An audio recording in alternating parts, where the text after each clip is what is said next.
Good morning. Today is Thursday, April 23rd.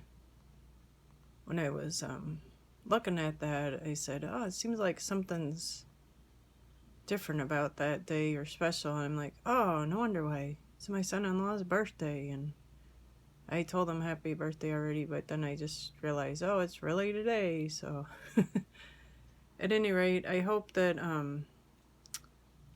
you're able to do something special or different today, even with a little bit of rain that's coming down.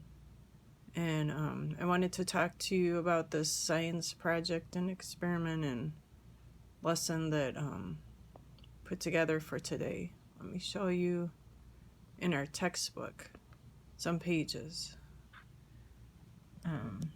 We got this, we're talking about organism reproduction. And there's a picture of what it would look like under the microscope of that cell and how it divides to make two parts. And some things that stood out to me in the chapter was this part where they showed how the plants could produce themselves in different ways with the bulb or the roots, or cutting it, and then on the bottom of where they cut, it makes more roots to make a new plant from the piece of the plant that didn't have a root on it before. And then this was interesting. It says the parts of a typical flower, pollen grains, develop on the anthers and contain sperm cells. Pollen is generally transferred from one flower to the stigma on another flower by the process of pollination, and the pollen travels down a tube to the ovary where the eggs are fertilized.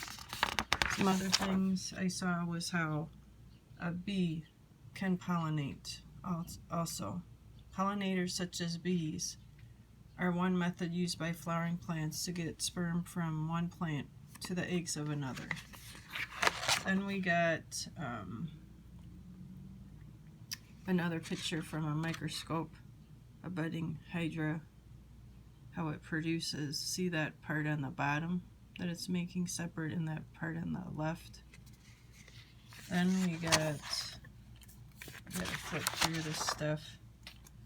We're talking about plants again then. And then they skip over to fish, and that's what I was thinking I could find something about, and I'll show you the video link I found later. Zebrafish reproduction. And they talk about how zebrafish typically lay eggs in slow-moving water along the edge of a river, such as the one shown here.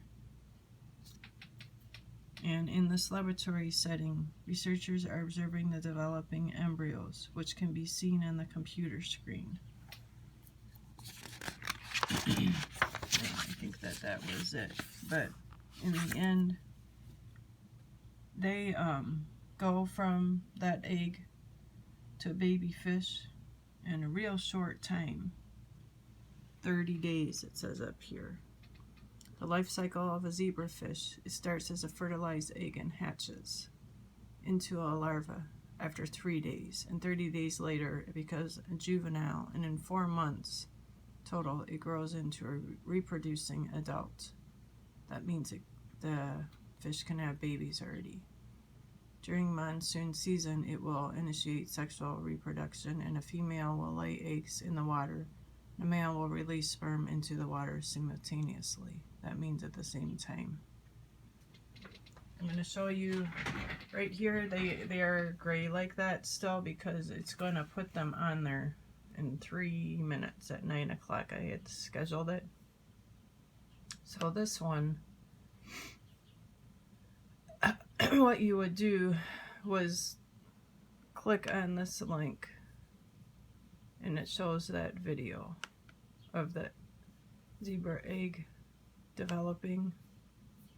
And I found this when I was looking about the zebrafish, this college in Chicago that had this whole class in the summer over some weeks. See, that's August 5th through 19th, the other summer. And these college students studied all about how zebrafish are developed. And there's the regular fish when they're grown, and there's the egg. There's pictures of the stages of developing in the microscope screen. So let's go back to the other assignment. Close this one out. Go to this one. And there's a YouTube video I found that shows the bean seed growing from until 25 days later it gets to be a regular full plant. So you can watch that also. Okay, I hope you have a good day, and to see you on the Zoom call later in a couple hours. Hey, bye.